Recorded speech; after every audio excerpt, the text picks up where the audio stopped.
Hi everybody, welcome to the kitchen. Today I'm making one of my favorite dishes, traditional chili.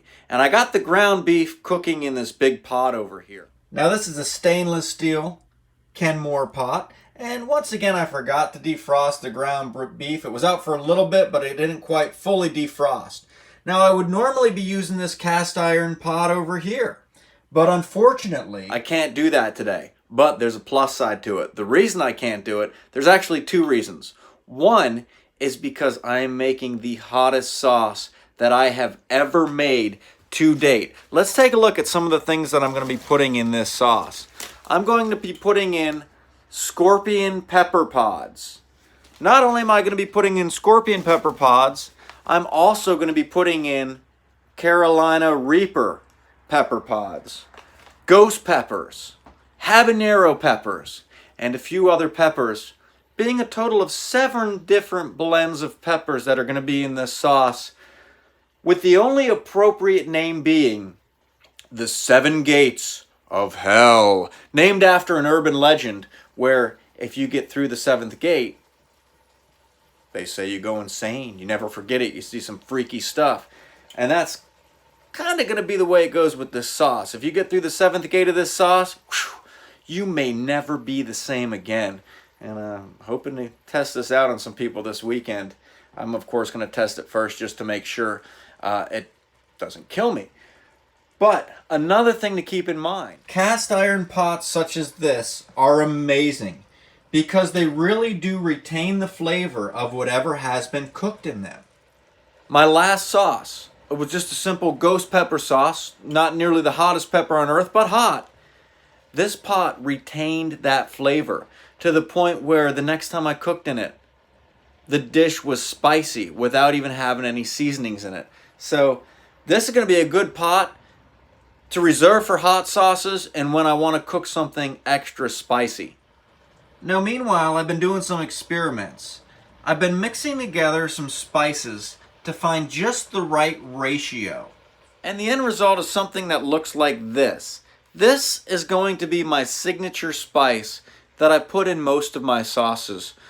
It's a combination of items that I normally put in the sauces, but I wanted to find the right ratio, the right flavor blend of them.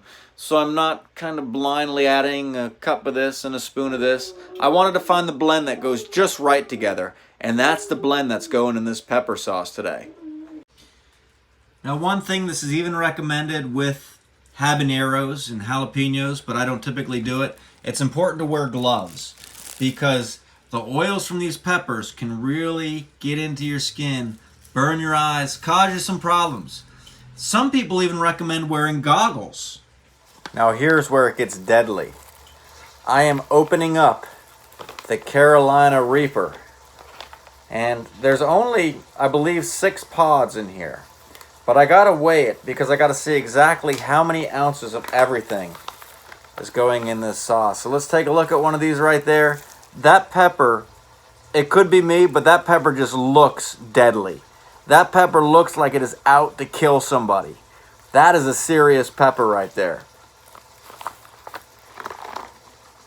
And I want to make sure that I don't get any of this stuff anywhere else in the kitchen. Whoo! Even these dried peppers have a kick to them when you breathe them in. Can't wait to get these things cooking. So the meat is defrosted in our chili here, and I think it's time to start putting the seasoning. Because I want the seasoning to cook in with the meat. I want the flavor to get really through it. So I'm going to use oregano, as I use that in everything. I'm going to use a little bit of garlic powder. I'm going to use garlic salt. That's a must. And of course, you can't have chili without some chili powder and a little bit of cayenne pepper. Now, oh, that's paprika. This one's the cayenne pepper. But I will put paprika in there too. Gonna go mild on these because we want everybody to be able to enjoy it. And others won't enjoy it as hot as I do. So it's not gonna be quite as kicking as it could be. Now the garlic salt, garlic powder, and oregano I'm gonna season the meat with. The rest of it, I'm gonna wait till I get some of the other ingredients into the chili before I season it with that. But these I'm gonna season the meat and the entire ingredients when they're in there as well.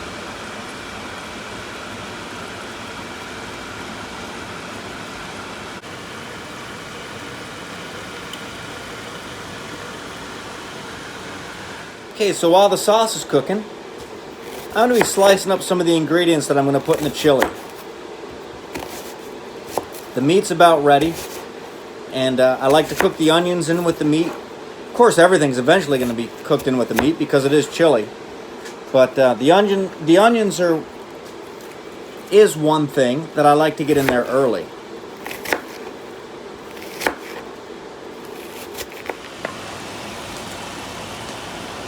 I'm also going to chop up some bell peppers. And once again, I like to use fairly good sized chunks when I chop these up because we want to taste everything that's in the chili. You know, I'm not just putting this stuff in there for my health.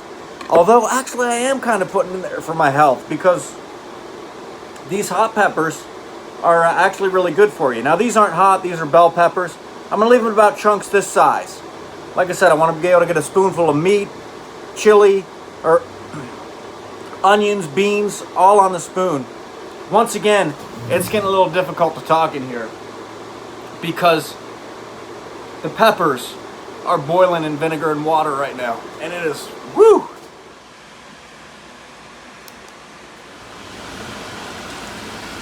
So it's looking pretty good as it's all coming together. It's about time to add the beans. Bush's is my go-to brand when it comes to beans. I'm going to use some kidney beans and some pinto beans, as this is going to kind of be a 2-bean chili, if you will.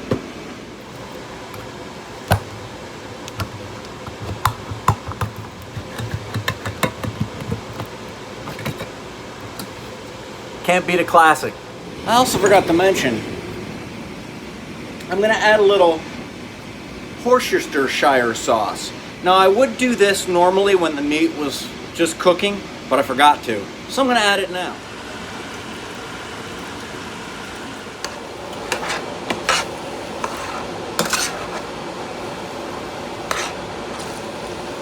And this is the point where I'm going to add some of my other seasonings. A little bit of chili powder. Not too much. A little bit of smoked paprika.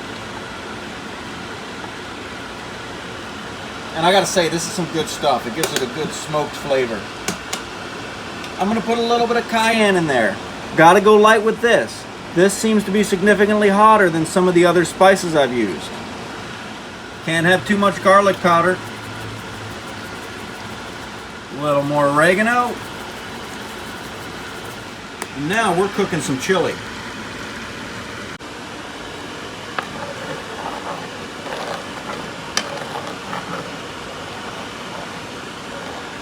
So the chili's done and the sauce is done. I got it bottled up here. I'm getting ready to put it in the processor. Now I'm going to sample the sauce. I'm a little worried about this one. I really am. I'm not sure what to expect. It looks like it has a good consistency. It really sticks to the cracker. It's going to taste significantly different once it's been processed, once it cools, once it has a chance to sit and the flavors seep through it. Even a week later, it'll taste a little bit different. But I'm going to try it fresh out of the pot.